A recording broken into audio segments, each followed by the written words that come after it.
Bismillahirrahmanirrahim. Alhamdulillahirabbil alamin wassalatu wassalamu ala asyrafil mursalin sayyidina wa maulana Muhammadin wa ala alihi washabbihi ajma'in. Amma ba'd. Ibu-ibu, bapak-bapak dan saudara sekalian, wabil khusus Pak Budi dan Ibu serta Mas Vito dan istrinya. Mbak siapa Mas lali ya Mas? Mbak Farida yang saya hormati, termasuk juga ini besannya Pak Budi juga alhamdulillah datang, serta Bapak dan Ibu jamaah pengajian keluarga Sakinah RT 03 RW 3 Kelurahan Ngalian beserta tamu undangan, karena ini ada sahabatnya Pak Budi yang setia ini selalu hadir kalau ada acaranya Pak Budi.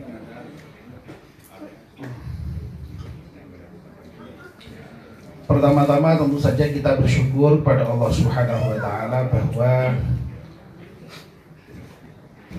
aktivitas rutin bulanan kita di RT 03 ini, yaitu pengajian keluarga Sakinah, bisa berjalan. Dan pada malam hari ini ada hajat khusus dari Pak Budi selain pengajian rutin, yaitu dalam rangka 4 bulan kehamilan Mbak Farida, istrinya Mas Vito. Tadi kita alhamdulillah sudah berdoa bersama-sama, di samping mendoakan almarhum dan almarhumah keluarga Pak Budi dan Bu Budi yang sudah dipanggil Allah Subhanahu wa Ta'ala, juga mendoakan janin yang sedang dikandung oleh Mbak Farida, yang tidak ada lain doanya ya semoga janin yang dikandung itu sehat walafiat, sempurna tumbuh kembangnya jasmani dan rohani, sehingga pada saat lahirnya nanti juga lahir dalam keadaan selamat, lancar, tidak ada dengan suatu apapun. Dan yang lebih penting lagi, mudah-mudahan anak yang sedang dikandung itu nanti tumbuh dan berkembang menjadi anak yang saleh atau salihah. Amin ya rabbal alamin. Bapak dan ibu-ibu yang dimuliakan Allah Subhanahu wa Ta'ala, kemarin waktu pengajian di tempat Pak Ilyas dalam rangka pengajian pengantin itu, saya menyampaikan memang kesadaran ketuhanan bangsa kita ini, khususnya orang Jawa, itu memang boleh dikatakan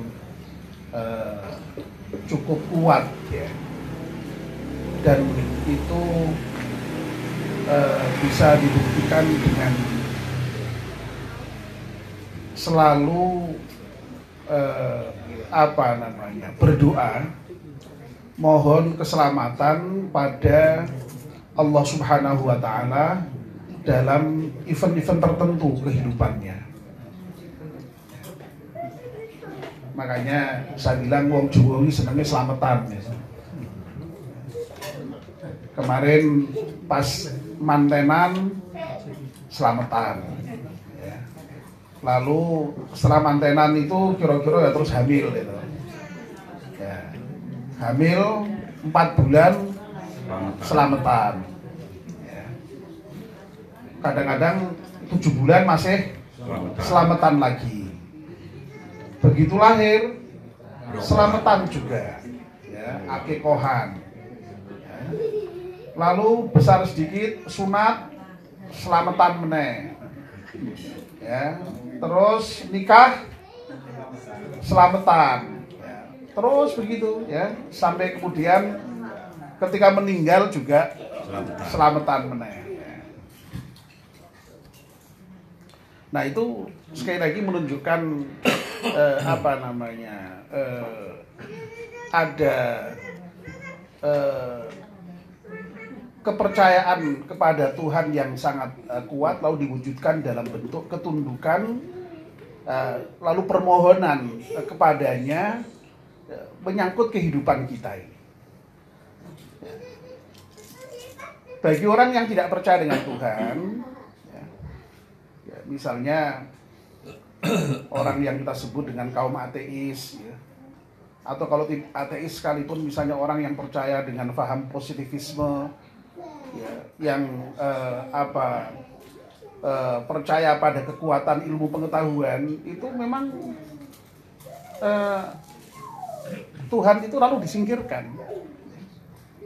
Seakan-akan Tuhan itu tidak diperhitungkan. Ya. Bagi orang yang sudah percaya dengan ilmu pengetahuan itu, misalnya ya, bangun rumah ya. Itu kalau orang Jawa atau orang yang percaya pada Tuhan itu kan ya adalah di situ doa gitu ya. Mau ngadeg kowe ndonga. Golek dino. Ya, golek dino ya. Tapi yang percaya dengan ilmu pengetahuan enggak, untuk apa semua?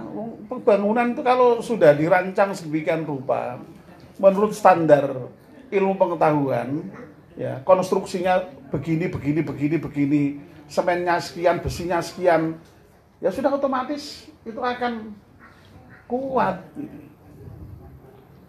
Orang usah didungani ya tetap kuat, begitu anunya, kepercayaannya itu.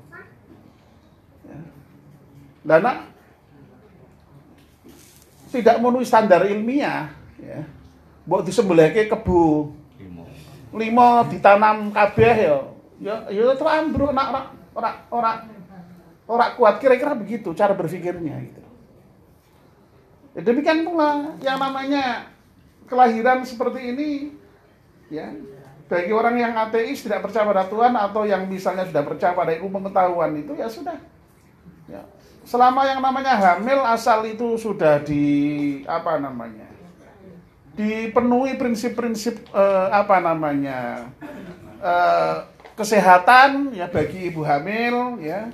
Sejak begitu hamil, prahamil ya wis carane hidup sehat, hamil sehat, dikontrolke, diobatke, ya sudah selesai ya. Vitamin segala macam misalnya ya. Tanpa Tuhan sekalipun begitu cara berpikirnya itu. Ya. Nah, bagi orang yang bertuhan ya, terutama umat Islam itu tidak seperti itu ya.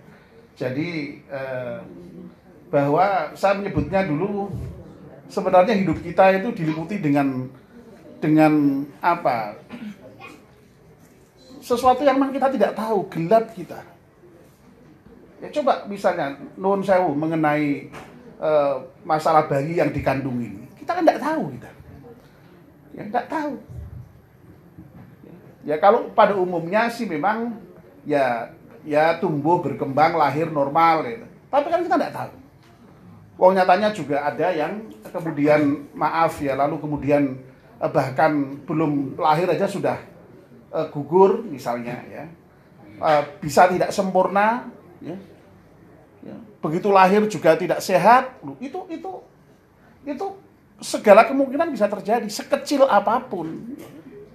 Itulah sebabnya maka kemudian lalu kita tuh manusia itu kan diliputi rasa khawatir ya, ketakutan ya. Kalau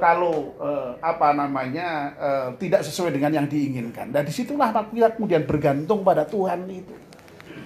Kita lalu kemudian memohon kepada Tuhan itu. Hal yang masih kita tidak tahu itu gelap itu mudah-mudahan oleh Allah kemudian diberi kebaikan.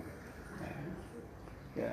Nah, kenapa kok 4 bulan? Ya, itu memang ya karena bisa saja didasarkan karena pada saat 4 bulan itulah Allah mengutus malaikat ya untuk meniupkan roh ke dalam jasad si bayi itu, lalu kemudian malaikat itu sekaligus menuliskan bikatbi rizkihi wa ajalihi wa amalihi wa syaqiyun aw sa'idun. Ya, itu kalau kita baca di dalam hadis Arba'in Nawawiyah yang nomor 4 itu seperti itu. Ya, jadi manusia itu kan dalam proses kejadiannya di perut ibu itu kan selama 40 hari masih dalam bentuk air itu ya, nutfah. Ya. Lalu kemudian selama 40 hari berikutnya kemudian berubah menjadi segumpal darah, ya, lalu kemudian berkembang lagi selama 40 hari menjadi segumpal daging. Ya meskipun pengertian-pengertian itu sebenarnya tidak persis dalam pengertian air, lalu darah dan daging sebagaimana pengertian kita sehari-hari, ya, karena itu sebenarnya ada istilah yang khusus sebenarnya itu, ya. Dan itu persis sesuai dengan memang perkembangan janin yang kemudian ditemukan di dalam kedokteran modern itu. Ya. Nah, pada saat itulah, ya, ketika sudah dalam bentuk yang relatif sempurna itu, kemudian Allah tiupkan ruh kepadanya. Nah, sekaligus tadi itu meniupkan, mencatat 4 hal tadi, ya, jadi rezekinya, ya, lalu kemudian ajalnya, ya, lalu kemudian amalnya, ya, bahkan yang keempat itu bahagia atau celakanya itu sudah ditentukan oleh Allah Subhanahu wa taala. Nah, kita nggak ngerti. Ya justru karena kita nggak ngerti itulah maka kemudian kita berdoa, memohon kepada Allah Subhanahu wa taala. Itulah sebabnya maka saya berkali-kali mengatakan bahwa yang namanya doa itu merupakan ekspresi ibadah yang luar biasa. Bahkan malahan doa itu sendiri sampai disebut sebagai mukhul ibadah, intinya ibadah. Orang itu kalau masih mau berdoa, insya Allah dia percaya kepada Tuhan dan masih butuh dengan Tuhan. Kalau orang kok sampai kemudian tidak mau berdoa, ya itu tandanya dia tidak percaya pada Tuhan dan tidak butuh dengan Tuhan. Ya, jadi sebenarnya orang mengukur sungguh-sungguh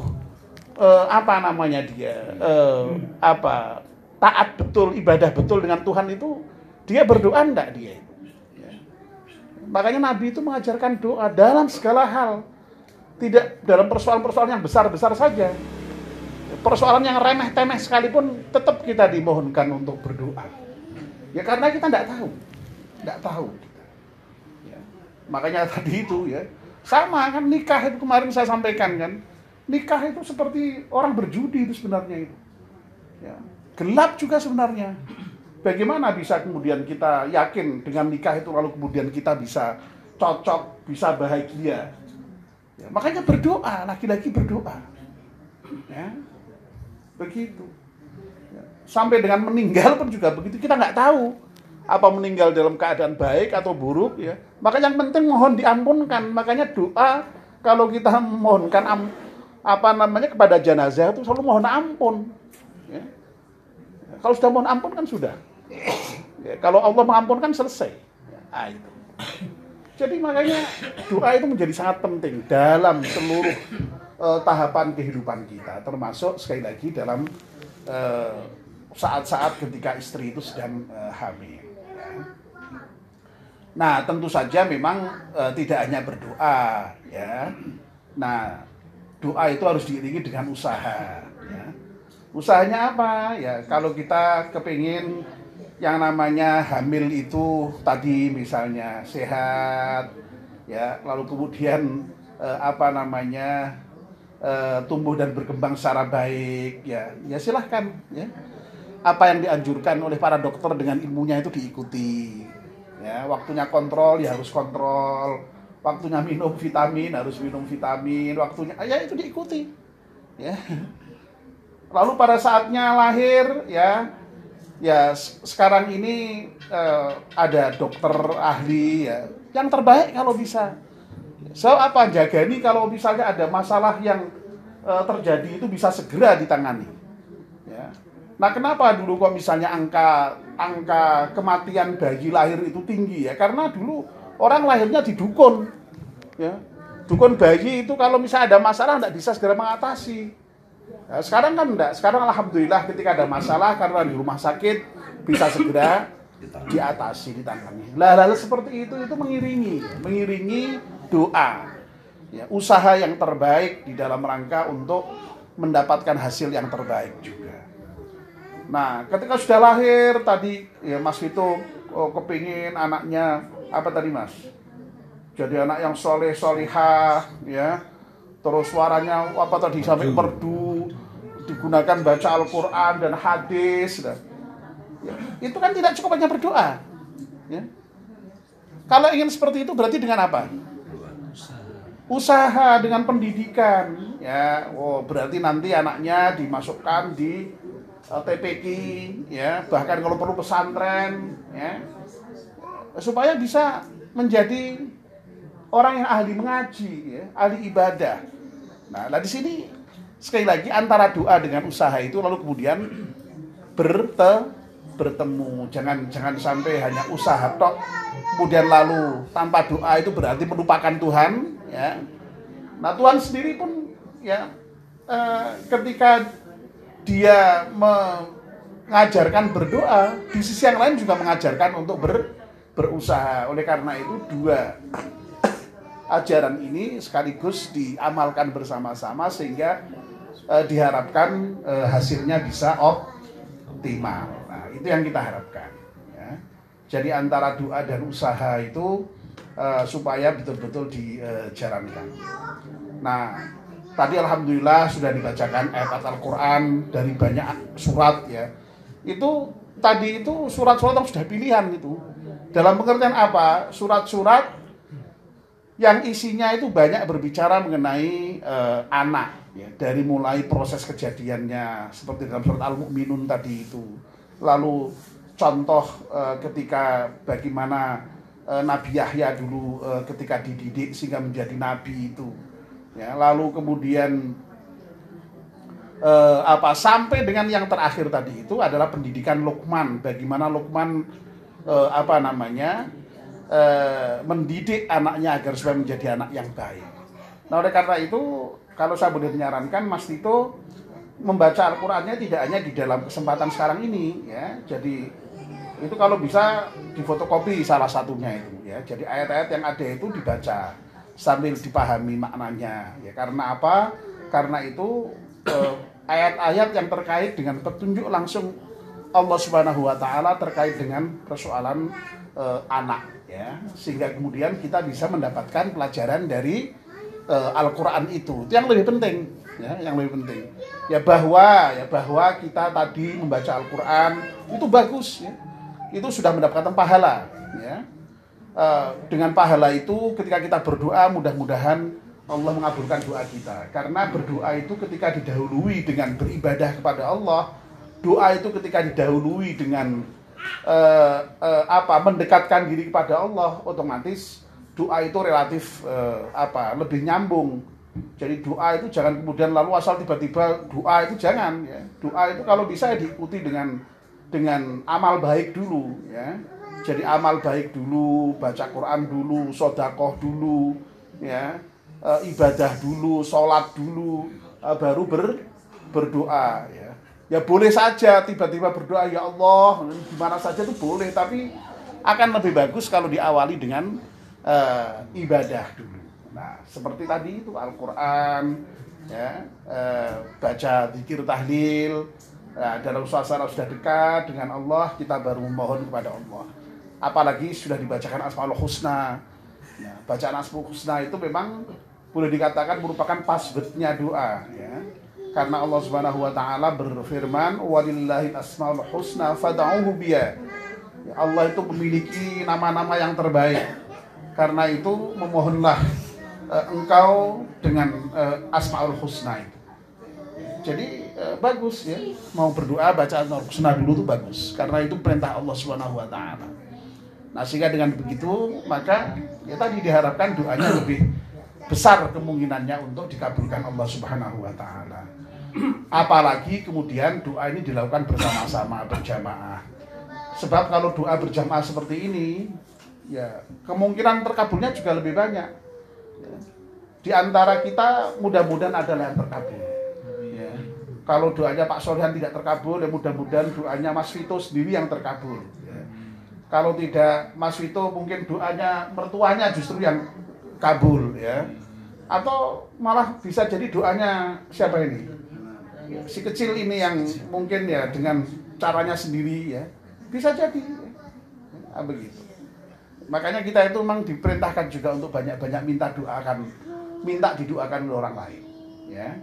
Jadi sebab kita tidak tahu dari mulut siapa doa itu dikabulkan. Kita bisa berdoa sendiri, Ya, Mas Vito dan Pak Budi bisa berdoa sendiri di rumah. Tapi persoalan tidak seperti itu. Nabi mengajarkan supaya kita banyak meminta didoakan orang lain. Sebab kita tidak tahu dari mulut siapa doa itu dikabulkan. Nah, mudah-mudahan dengan doa bersama seperti ini ya, sudah dengan baca Quran, dengan Asmaul Husna. Nah, mudah-mudahan doa-doa kita tadi dikabulkan Allah Subhanahu wa taala. Amin ya rabbal alamin. Demikian yang bisa kami sampaikan, singkat saja. Mudah-mudahan yang singkat ini ada manfaatnya. Kurang lebih maaf. Wassalamualaikum warahmatullahi wabarakatuh.